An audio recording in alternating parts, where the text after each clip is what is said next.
Welcome to Anti Moonboy News. We got another stacked one for you this week. Let's get right to it. So, to start things off, we're going to look at our Superchats. I actually filmed the last episode on Wednesday, so this is like the quickest turnaround I've had for another Anti Moonboy News episode. I'm going to really try to get these out, though, on either Sunday or Monday each week, so we can kind of end each week and go forward like that. I had delayed the last episode because of the inauguration, but we are back with another one because there was so much news that had happened over the past week. Anyways, I did still get a super chat in that 5-day period, or I guess it was like 4 days. This is from V5 Victor 5, who donates 0.010024661 XMR. He says, "Great episode. Like how you're being more outspoken.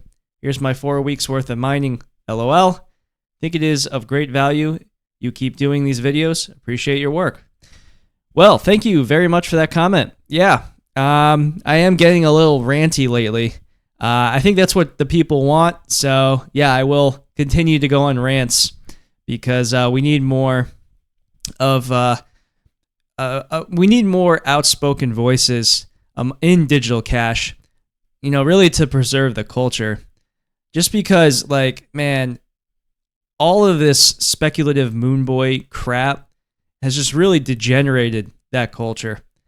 And, the more we speak out about it, I would not be surprised if a lot of people aren't being outspoken about this just because, they're trying not to piss off all of their all of their followers, I guess. But, the thing is, I guarantee a lot of people are thinking that Bitcoin is becoming compromised. And in general, cryptocurrency is becoming compromised. So speaking out against this and calling these guys Moonboy pussies, I think that's a good thing to do because we need to remove the price speculation out of cryptocurrency, or not completely out of it, but it needs to play second fiddle for the reasons that we got into crypto in the first place, right? So that is what I'm trying to get through with this channel, Anti Moonboy. Now it's kind of funny. I'm trying to get more videos out, and currently I don't even have a job, which is kind of funny. I quit my job back in September because I wanted to take a break, which I've done basically. And I haven't really been looking for another job. But in December, I did apply for one job. I did go through a bunch of interviews, didn't get it. So now I am back in the job hunt. And it's kind of funny because it's so soul-sucking. You know what I mean? The whole process is just the worst. Dealing with these personality tests, and then you have to record webcam interviews before you even do the interview. Bullshit. It is the worst. And part of the reason why I quit my job in September, in addition to wanting to take a break, is because I wanted to launch this channel, and I was like, you know what, I'm just going to focus on this for the time being because I'm really interested in it. And I guess the main reason I wanted to do that was because I wanted to get a job, tangentially related to Monero. But I think that's a bit of a pipe dream. I don't really have much programming experience, pretty much none at all. I know some Python, that's about it. And so I can't really build anything. And the only other thing I can do, I guess, is being some sort of brand ambassador, but I haven't really looked into any companies I'm kind of interested in. So ironically enough, really the only job that I can really pursue within this kind of economy would be chain analysis. And no, I'm not going to do that, so don't worry. But I could sell out. I could pull an Ehrenhofer and start my own chain analysis company or join one. Because I have on my resume a 30-part series about how to trace Monero. I mean, who else is doing that right now? You know what I mean? So it's kind of funny. I will say, though, if there was some sort of consulting gig that I could hop onto for real pieces of shit, then I would be interested. For example, the scum, trading images of children or whatever. I would happily, use chain analysis against those people. But generally speaking, most of this chain analysis work is like going after people for evading taxes, or evading divorce, rape, or buying and selling drugs on the internet. I don't care about any of that crap. You know what I mean? And that would probably be the majority of the work I would be doing. Plus all these chain analysis companies, at least for the most part, they all lie, and it's a rotten industry is what I'm trying to say. So anyways, it's kind of amusing to me, because based on my expertise, I probably could get a job there, but I'm not going to, so don't worry. Anyways, we now get to our leadoff story, which is about Ross Ulbricht, who is now free. This story actually broke while I was recording the previous episode, and so I decided to push it back to this week, just because I was already, editing the other video. Now, Ross Ulbricht, he, if you were to make like a Mount Rushmore of cryptocurrency, I would say you would have like Satoshi, obviously, and either the second or third figure would be Ross Ulbricht. And the reason for this is because darknet markets and their creation, it's really the rawest and purest form of expression in cryptocurrency. And Ross was the one who discovered this and, created it by building the Silk Road. Now, would somebody else have stepped in his shoes if Ross never existed? Probably. I think once you discover peer-to-peer digital cash, it was inevitable that something like this would happen, just because it just seems like a logical next step if you really think of it. But nonetheless, Ross Ulbricht was the first one, and because of that, we have to give him his credit for doing that.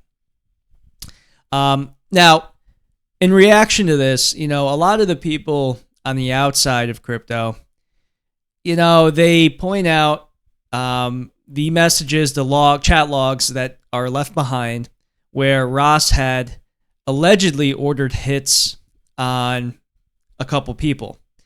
This is a bit of a rabbit hole, but basically, during the time that the Silk Road was being run, there were a couple crooked FBI agents who were messaging a person who was going by the name Dread Pirate Roberts. And that person was the administrator of the Silk Road. And basically, the FBI agents had created this elaborate ruse to convince Dread Pirate Roberts that this person had information, or I forget the exact story, but basically they entrapped this administrator to then order hits on them. Of course, the hits never actually happened, but the payments were made and the chat logs exist. Now, a lot of people look at this and they say, well, this guy's a piece of shit. Obviously he was behind all these. We have the chat logs. But there's a couple of problems with this. The first thing is that there's no proof that that was actually Ross Ulbricht. There actually is no proof. It's very plausible that the administrator under the name Dread Pirate Roberts was shared amongst multiple people. And this is corroborated by a couple people who have spoken out saying that they believe that there was multiple people who was the administrator. So this is not proven, and so there is plausible deniability here. The second, the FBI agents, they were crooked, and they actually did go to jail for other reasons, or I think, I'm kind of going off memory here, but they were crooked, and both of them went to jail for time, basically. I think partially related to this issue, but they basically like stole a bunch of money and they were lying, etc. So there's that angle of it where, like, they don't have any ground to stand on, the prosecutors, to charge Ross with this, and therefore they didn't. All of these charges about Ross, ordering these hits, they never came to fruition. Okay, so he was never charged with it, so it doesn't matter. Like it could have just never existed, right? The reason they're bringing this up is to smear Ross, right? They want to drag his, reputation through the mud, even more so, right? By saying that he was also this bloodthirsty, drug leader who was trying to kill people, even though the agents were crooked and they never actually proved it was just him. It doesn't really matter. They're trying to build their case, right? What's even crazier, though, is if you read the final statement from the judge who sentenced Ross. The judge actually used these allegations to convince them to give Ross such an insane sentence. So even though Ross was never charged with this, the judge used this allegation as part of their motivation to give Ross not 1, but 2 life sentences plus 40 years, which is like kind of insane if you think about it. That's a massive amount of time being given to somebody who was only convicted for non-violent offenses. Again, he was not charged with ordering these hits. Now, these were non-violent offenses. Yes, he created a drug website, okay? And, like, for me personally, I don't really think, like, I'm against the drug war for the most part. Something like fentanyl is, like, super fucked up. And, like, people should be arrested for distributing that. I mean, it's bad. I completely disagree with that. But at the same time, it's like, you know what? If somebody's putting something in their body, I don't really care what they do. I am more so aligned with that philosophy, and I think the drug war, for the most part, is really dumb. Now, should he have gone to jail for this?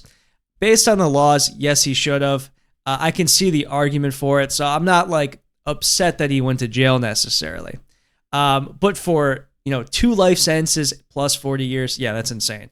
They were clearly making an example out of him. They were clearly mad that he had created this idea, because now coming out of that has been all of these other markets, and it's a lot more work for them. Which, like, to be honest with you, I don't understand why the feds are even, mad about that. It's more work for them. It's more OT. Like, I'm sure they don't really care that much, but nonetheless, they decided to make an example out of Ross, and they gave him, tons and tons of time. So, this has been kind of a rallying point for a lot of libertarians who, believe that the drug war is bad, but also this is a nonviolent crime. Why are we giving this person so much time? And furthermore, Ross and, his time in prison, by pretty much every story I've read about him, he's a model prisoner. Like, he was doing all this extra work there, teaching people. I think he had like a yoga class or something. Was doing all this stuff, and he seems really motivated to, help people who are given life sentences for nonviolent crimes, which I believe is what he's going to do, going forward. I think he's going to become a spokesperson for that type of situation, because there's a ton of people out there who are in jail, incarcerated, really for selling drugs, which, like, at the end of the day, like, you could do so much worse, right? I mean, you hear situations of, like, rape or something, and the person gets like 10 years. Well, why is Ross getting, 2 life sentences? Like, it's not the same. So Trump decided to throw the libertarians a bone, and he pardoned Ross. He pardoned him, and Ross is now free. Of course, everyone's going to be waiting to hear from him. There's all this speculation about Ross, and I would say that a lot of people are kind of projecting their image of what they think Ross is over Ross, right? I mean, he's got to be with his family for a while. Like, he's got to adjust. But he did release a video later on his Twitter where he's like, once it's time, I have a lot to say. I'm going to come out and say it, right? So, yeah, we are probably going to get that Joe Rogan banger 3-hour interview. And he probably will go out speaking. And I do think that he probably will be speaking about, these life sentences for people who committed nonviolent crimes. Now, there's also a contingent of people who are speculating on how this will be related to cryptocurrency, of course. I really don't think he's going to do much with this. But at the end of the day, regardless of, what happens with him and what he decides to do, he gets a pass right? He gets a pass. So, if he becomes a full-on Bitcoin Moonboy, I don't really care. Hell, he could go shill for Zcash, right? I don't care at this point. He gets a pass for all that. I hope he enjoys the money he gets for whatever he does. And I'm excited to hear what he has to say. He seems like a very bright person. And I imagine eventually we will get a book as well. And that's going to be awesome, right? So much has come forward from what he has created. And I know that cryptocurrency and the concept of digital cash really has sprouted from that. And I am aware of him being aware that he did that, right? So to hear his thoughts on what he has created will be a really powerful thing. And we look forward to that. So happy he's free. It was a white pill to start the year, and overall the year so far has been pretty great. I'll be honest with you guys. And we have a lot more to talk about as well with other crypto news. But before we get to that, we're going to look at another individual who is often looked up to, but in this case, I believe it's being looked up to in the wrong way, and that is John Mcaffee. If Ross Ulbricht is the good of what liberty can bring, John Mcaffee represents the bad. The guy was a piece of shit. And you know what he did? He used liberty for his own selfishness. That's the problem with Mcaffee. He was a funny dude. Okay, I'll be honest with you. During COVID, where he wore the panties on his face as a mask, that's hilarious. Like, I can't lie to you. He's a funny dude. The interviews he did where he was cracked out, hilarious, right? But he's a real piece of garbage. And I think a lot of people have selective memory with Mcaffee, okay? I get that people can be flawed. Believe me, I understand that. And he's flawed. He's a flawed individual, right? But the idea that he actually cared about Monero or digital cash, it's a farce. The only reason he ever mentioned Monero was to make him appear more trustworthy so he could shill scams. Watch any interview with this guy. He is peddling whatever shitcoin that is being presented to him, and he gets a bag of it and he promotes it. Back in the day, it was a previous bull run, probably, it must have been back in 2017. I forget, but what he would do is he would post on his Twitter the name of a cryptocurrency and then go, and then you would see it pump up and then he would dump on them, and that was it. And that's how he that was him in cryptocurrency. He was a Moonboy piece of shit. He pump and dumped all over the place. So yeah, it's no surprise that his death is now being milked as a marketing tool. I think that he probably had that idea. That was one of his coked out ideas. When I die, I want you, baby, to milk that, because his girlfriend, by the way, or his wife, I forget. She's behind this. She's working with some other people, and they built this thing, this Mcaffee AI token. I don't fucking know what this is. It's garbage. But it's par for the course. It's actually a good way to pay tribute to Mcaffee, right? To release a pump and dump scam. I mean, it works actually. It's quite rational. I just don't see the point of this. But you know what? I don't want to drag this guy through the mud because he's dead. But again, I never liked him, and if he was alive right now, I'd be calling him out for being a Moonboy. So after the inauguration, a lot of people in cryptocurrency were on edge. And a part of that was because during the inauguration speech and during the post-inauguration speech where all the executive orders were signed, nothing included Bitcoin and nothing included cryptocurrency. And so you had a lot of people thinking they were lied to. You had other people saying, oh, just wait, it's only the first day, etc. So a couple of days had passed, and then it was the morning, and Senator Lummis, by the way, I've been mispronouncing her name. I only found out just this week that it's Senator Lummis, not Lummis. She's a loony. I guess that's why I was pronouncing her name wrong. Loony Lummis doesn't have the same ring. Or maybe it does. Anyway, Senator Lummis tweeted out in the morning, "Big things are coming," with the eye emoji. Yeah, really cool. And then, right after that, "Stay tuned for 10 a.m. Are you fucking kidding me? Like, this is a politician here who's really embracing the shitcoinery that is so pervasive in cryptocurrency. Like, what the hell is this? How about just do your job and tweet about it as it goes? Why are you pumping and dumping the markets? Because, of course, she tweets this, and there's a pump, and everyone on Twitter is, twerking and going crazy. And it's just like, what is this crap, right? What is she doing? It's a real mockery of what cryptocurrency has become. It's these pump and dump announcements, and Senator Lummis here, she's really embracing it.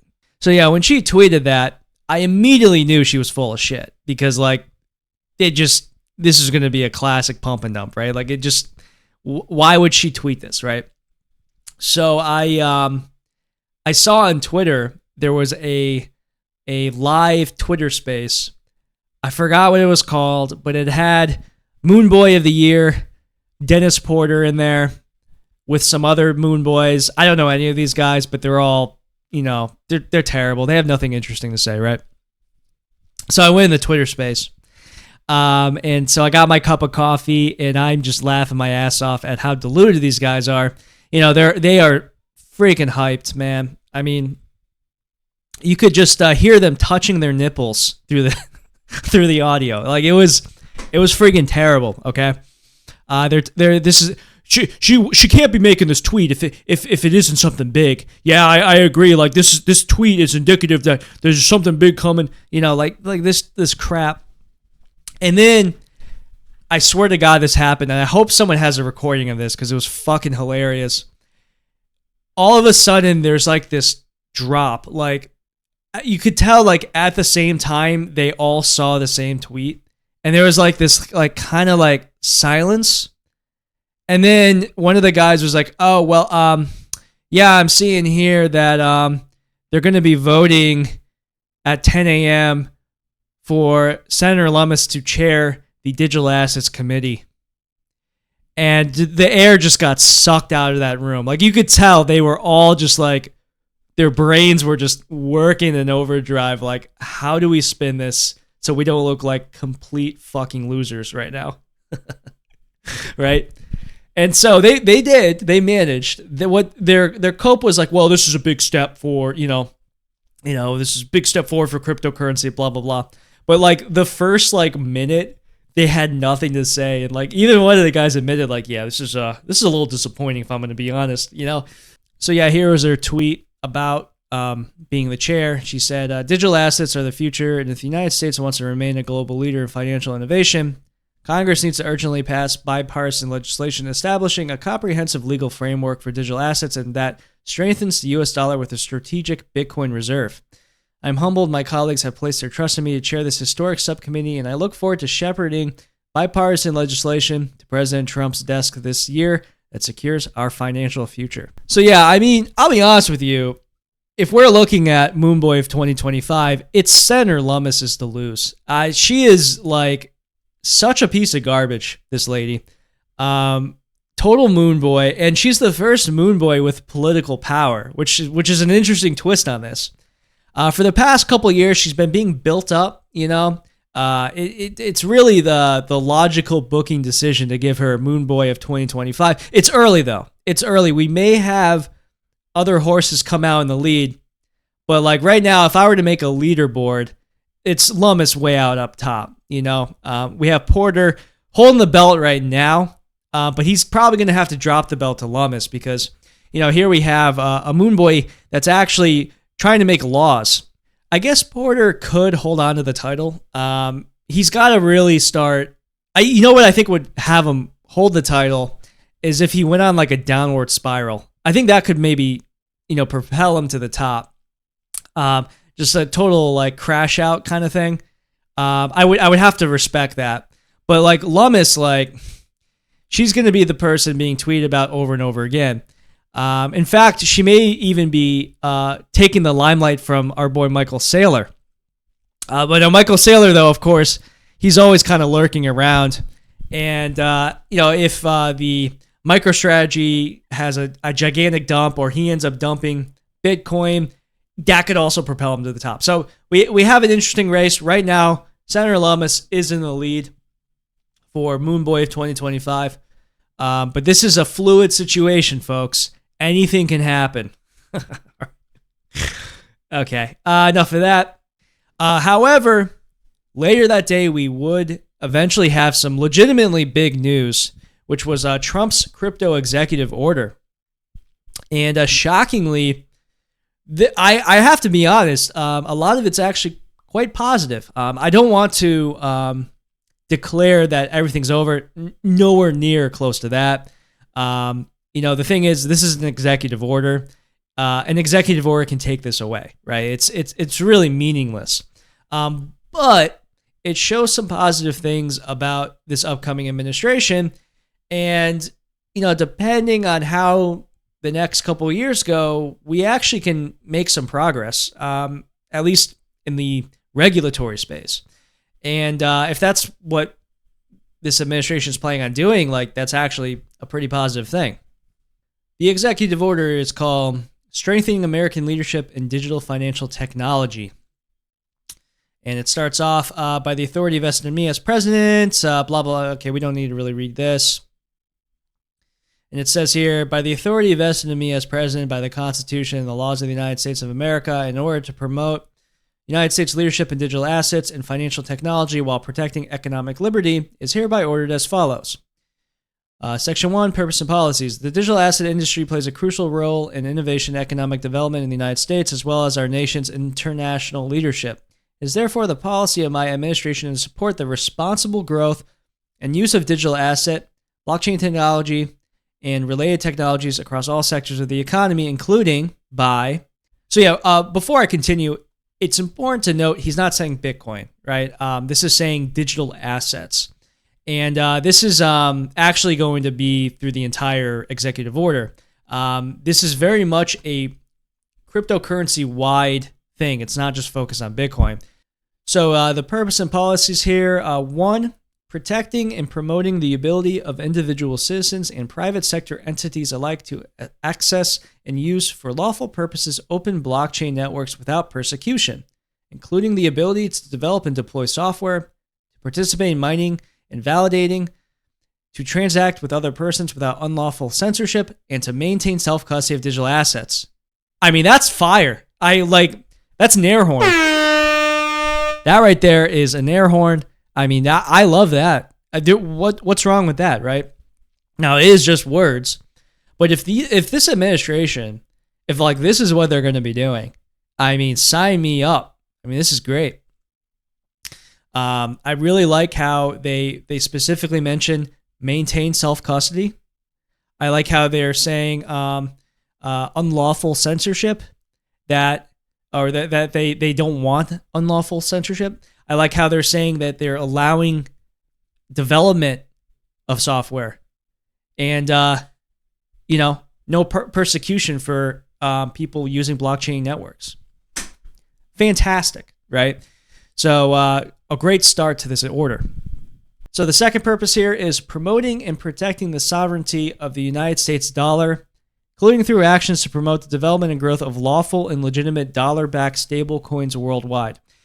Yeah, this one is curious to me. Obviously they want to protect the dollar. This is one of my main points about why a Bitcoin strategic reserve is dumb. At the end of the day, the dollar is king, and this is all the government really cares about. What's interesting is this concept of legitimate dollar-backed stablecoins and supporting that. Yeah, it's a very clear endorsement, so very interesting. Moving on. The third reason is protecting and promoting fair and open access to banking services for law-abiding individual citizens and private sector entities alike. Can't hate that. You should allow people access to services through banking. I think that this is going to allow banks to have cryptocurrency again. Something I don't really support at all, but there's no reason why this should be illegal, right? The fourth reason, providing regulatory clarity and certainty built on technology, neutral regulations, frameworks that account for emerging technologies, transparent decision-making, and well-defined jurisdictional regulatory boundaries, all of which are essential to supporting a vibrant and inclusive digital economy and innovation in digital assets, permissionless blockchains, and distributed ledger technologies. I mean, that sounds good to me. The biggest problem, I was actually talking to my dad about this yesterday. It's like the regulations around cryptocurrency, no one has any idea what's going on. It's just all garbage. All these different parts of government want to get a bigger piece of the pie. They're all fighting over it. You have the IRS promoting this safe harbor rule that no one even knew about until last second for these new regulations in crypto. You have the SEC threatening stable coins and threatening smart contract platforms. You have the DOJ throwing people in jail indiscriminately. Having clarity on this, it would absolutely be preferred, right? My concern is that the clarity will be bullshit because we have seen that in the past. And mind you, Senator Lummis in the past has done some pretty negative things when it comes to personal privacy. So I'm skeptical of this working necessarily. But, as I mentioned earlier, this is good, right? To have some sort of clarity. And if they are having a hands-off free market approach, that would be great. I kind of doubt that. But, again, these are just words. We have to wait for the actions. And I'll keep an open mind until we get to that point. Now, arguably the biggest reason, though, is number 5, which says, taking measures to protect Americans from the risks of central bank digital currencies, CBDCs, which threaten the stability of the financial system, individual privacy, and the sovereignty of the United States, including by prohibiting the establishment, issuance, circulation, and use of a CBDC within the jurisdiction of the United States. Yeah, this is a real surprise. This kind of came out of left field. Basically, Biden had created a task force to make a CBDC, but this is saying that they want to get rid of it. Now, do I trust the government again? Not really, but I can't hate this, right? This is actually a step in the right direction. And if the government's kind of acknowledging, you know what, this is a dangerous thing to do, instead we should focus on stabilizing the financial system and having individual rights, that you can't hate that, right? So all in all, these 5 actions here, or 5 purposes of this executive order, they're all pretty good. At least this is this is way better than what it could have been, right? Again, what people wanted was them to make a Bitcoin strategic reserve. That's not what's happening here. Okay, instead they are, at least in the beginning here, they're saying, hey, we want to protect people's rights, and we want to make things more clear. I think that's fine. So we then have definitions. I'm going to skip through this. So then section 3, it revokes Executive Order 14067, which was the ensuring responsible development of digital assets. I think that was the CBDC executive order. I think that Biden had signed, if I have that correctly. I might be wrong, but basically they're saying the last administration didn't know what they were doing, so we're going to rescind that. And they talk about how they're revoking all the things that they were doing. Nothing wrong with that. We then talk about how there's this working group has 180 days from the day of the order to submit a report to the president. There's some more details about how they're going to be proposing a regulatory framework and things like that. Down here, though, there's an interesting point where it says the working group shall evaluate the potential creation and maintenance of a national digital asset stockpile. Propose criteria for establishing such a stockpile, potentially derived from cryptocurrencies lawfully seized by the federal government through its law enforcement efforts. Okay. So this is the strategic reserve, which isn't a strategic reserve. I have been saying this over and over again that this Senator Lummis, proposal for a strategic reserve, dead on arrival. It's not happening. And I've even said this, that they are probably going to be looking at seized assets to essentially be the Bitcoin that they hold. So that is what they're saying. Now, Lola Leitz, the creator of the my choice for best journalism of 2024, The Rage, I think she created it. Or at least I'm pretty sure she created it. Well, whatever. She writes for them. Anyways, she has a really phenomenal tweet that summarizes why this is bad. I'm going to quickly read through this. She says, given that the contemplation here is to build this digital asset stockpile with seized coins, let me quickly introduce you to forfeiture law. Forfeiture law, or civil asset forfeiture, to be precise, is this fun little game the government plays in which it does not have to accuse you of a crime to confiscate your property. Instead of accusing you of a crime, the government claims that the asset itself has facilitated a crime and can therefore be seized by the government. To get it back, you have to prove that the government is wrong. Civil asset forfeiture results in cases that are not filed against a person, but filed against the property itself. To extend this idea to Bitcoin, in a civil forfeiture case, the U.S. government would in theory be able to seize any Bitcoin that has ever come out of a criminal transaction. Made some Bitcoin for selling a service, bought some Bitcoin on a peer-to-peer exchange. Unless you have checked that the UTXO you received has never touched a criminal transaction in its entire history, your coins can be confiscated and there's pretty much nothing you can do about it. As Cato Institute points out in its piece on civil forfeiture reform, forfeiture law is routinely misused to enrich the government. Philadelphia, for example, has seized over 1,000 homes, over 3,000 vehicles, and over $44 million in cash over an 11-year period. In 2010, the city tried to seize the house of a grandmother because her son sold less than $200 of weed out of her basement. So if you think taxes are bad, civil asset forfeiture is straight up evil. It doesn't matter whether you participated in a crime. It doesn't matter whether you know that someone else participated in a crime.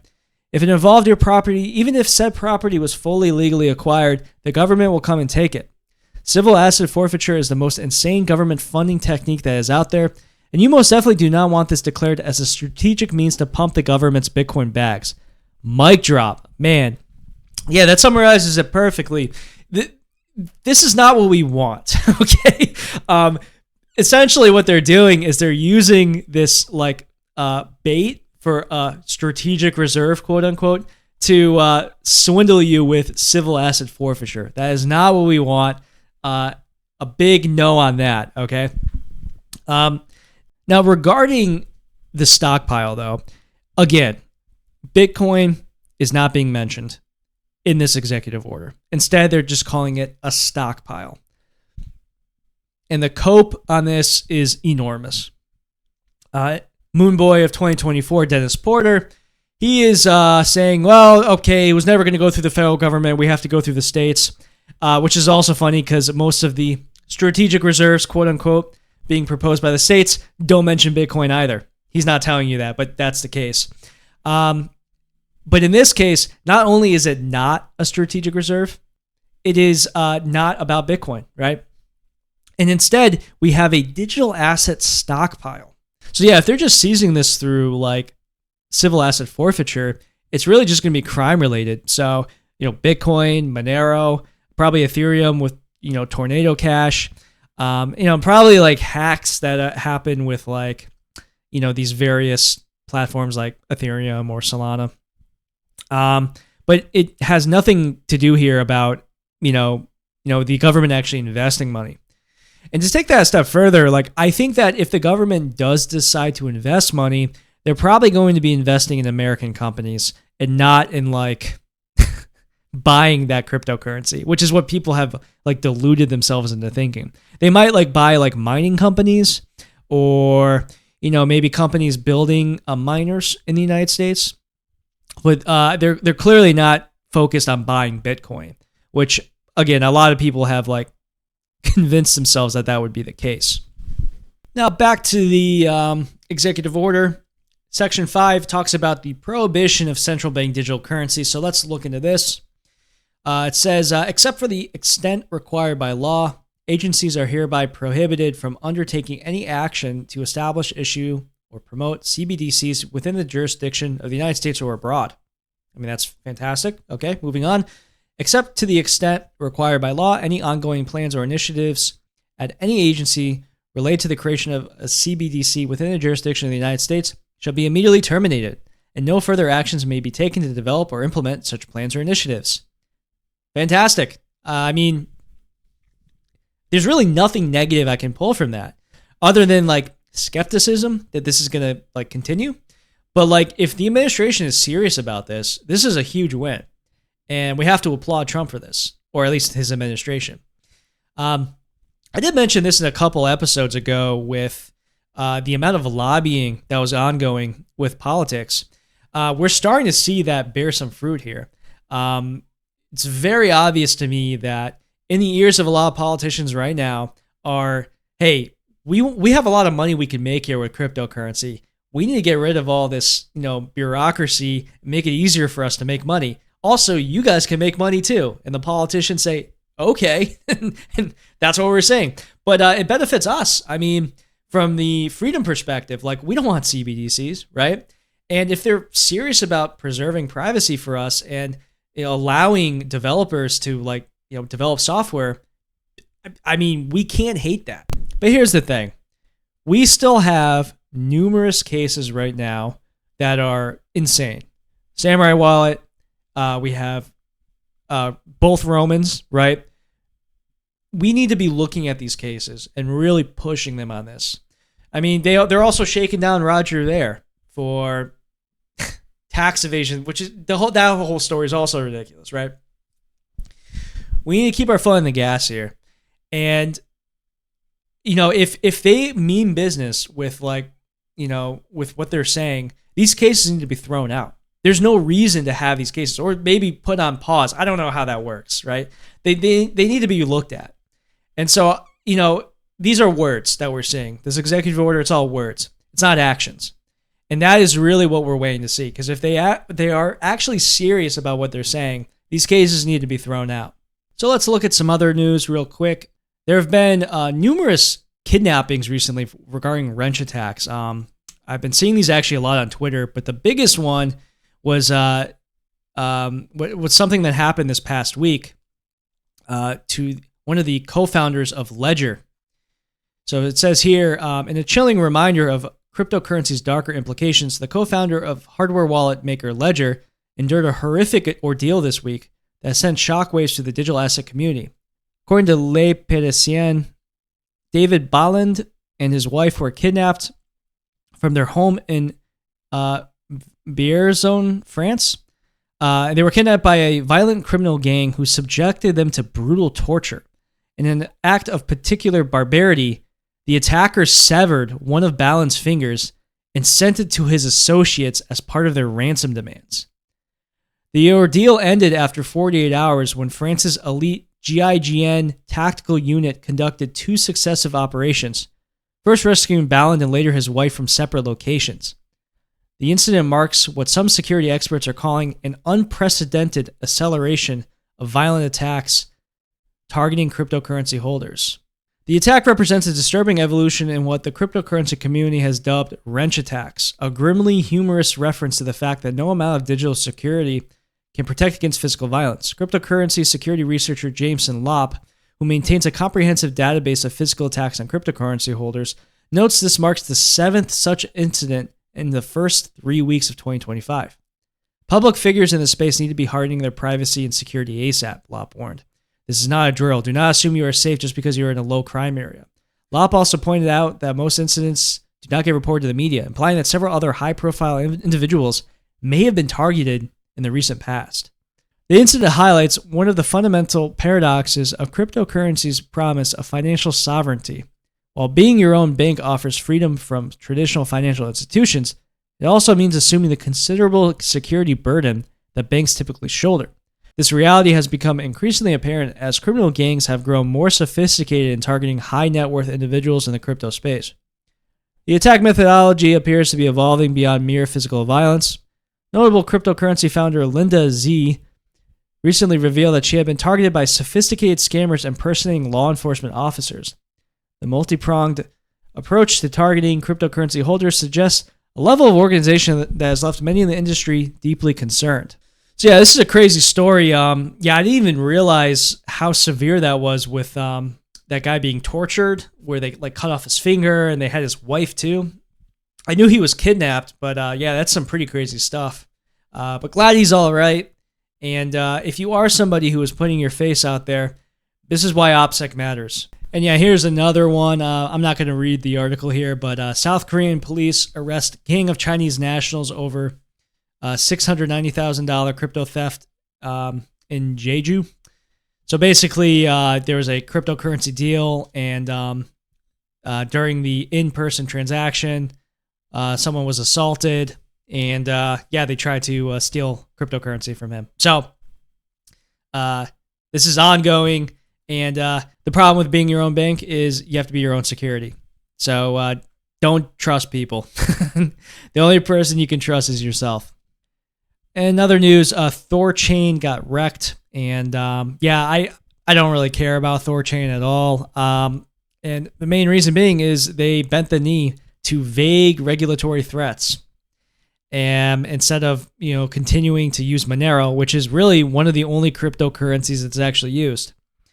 So if you bend the knee to that, then you're not worth my time, essentially.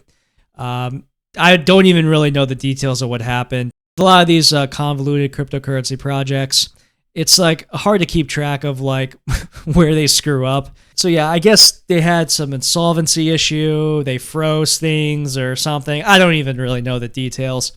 But their price tanked, and they're rebuilding. Well, what you can do if you want to rebuild, add Monero and like stop cucking. But these people, they just want to make money. They don't actually have that cypherpunk idealism, which is what we're, really ultimately what we are pursuing. So the last thing I want to share here was a tweet by dark.fail. He's been somewhat MIA, but he resurfaced recently saying, quote, "Every Fed is trying to break Monero. By centralizing around only one privacy coin, at-risk communities make their de-anonymization easier," end quote. Yeah, I mean, the thing is, we already know how you can break Monero. I have an entire series on YouTube about it called Attack of the Poison Outputs. You should check that out. We go into ring signatures, but really the big thing is timing analysis and metadata from exchanges. This is how Monero and every cryptocurrency can be attacked. And really, that's not even using the blockchain necessarily. It's using data that's found on these exchanges. And that doesn't really even impact Monero. Monero is a cryptocurrency. It's not a privacy coin, it's a cryptocurrency. And Monero, like Bitcoin, is being used the most because it's being used the most. I know it's kind of a paradox, but that's really what it is. If you want your cryptocurrency to be used more on darknet markets, you got to grind, man. You got to be showing that constantly. You got to build a cypherpunk community. The problem is most of these projects have not been doing that. Instead, they've been building a Moonboy community. And that's the difference. You look at something like Zcash, and they've made it clear that they don't want an association with criminal activity. And that just means people don't trust them. And that's why they're not being used on darknet markets. Even if they have like great privacy features, no one really cares. That's the problem. You look at other projects that are just minuscule in size compared to Monero, and it's just like, why would you use that? Let's just use what everyone else is using. Now, then you have something like Lightning Network being proposed. And there were a couple tweets on this, most of which were engagement farming this week. The Bitcoiners, they're coping because, Lightning Network isn't used on darknet markets, and it really hurts them. The first thing I'll say here is like, Why would you use Lightning Network when you can use just Bitcoin? Contrary to what some of you may think, like you can use Bitcoin privately. Like if you study like CoinJoin and silent payments and things of that nature, you're going to be fine if you know what you're doing. Now, obviously, I don't really recommend that. I recommend just using Monero. It's much less to think about, but you can use Bitcoin privately. And in fact, it would take less effort to learn how to use Bitcoin on the base layer privately than using Lightning Network. Lightning Network is far more complex. You're running your own node. You're really trying new things that aren't really adopted by anybody. It's way more work, right?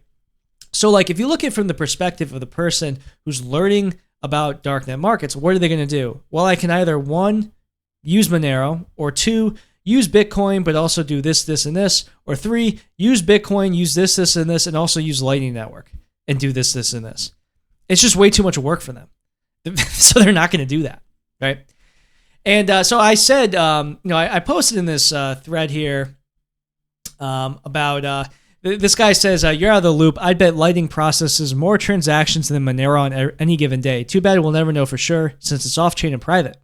So I respond, actual sales data says otherwise. CoinCards, ShopandBit, SilentLink, for example. These are all places that publish their data that have both Monero and Lightning Network as options, and Monero mogs Lightning Network on each of these. And I say, and also, what percentage of those Lightning users rely on custodial solutions? The same sort of proprietary software that would bend the knee to regulations the second they be proposed. And that's the thing. Most people who are using Lightning Network are using custodial solutions, proprietary software. It's not to be taken seriously in environments that require a higher threat level, right? So I had some guy respond to me. He says, I don't use any of that crap with regards to the proprietary software. He says, none of my transactions show up on that stuff. My partners in China accept Lightning, and 0 people know who I'm paying and how I'm paying except them. Onion routing and good channel partner are clean. The biggest risk is always the merchant. And I responded, you're missing the point entirely. The argument isn't whether privacy is achievable with Lightning Network. It's about custodial services dominating its usage and the trend of it getting worse over time. And that is the problem. This issue is getting worse over time. It's not getting better. It's not going to get better. And the argument is not about if Lightning Network can be private. You can be private with Lightning Network. Absolutely. It's just that most people are not going to do that. And the proof of that is what we're seeing now. Majority of people are using custodial solutions. That's it. Like, there's nothing more to say. And like right now, the only people who are using Lightning Network are like the really passionate people. So if you go like 10 years in the future and Lightning Network is like 10 times as big, let's say, it's going to be 10 times worse because custodial solutions will dominate even more. It doesn't get less normie friendly over time. It gets more normie friendly. What do you think is going to happen? This is the issue here.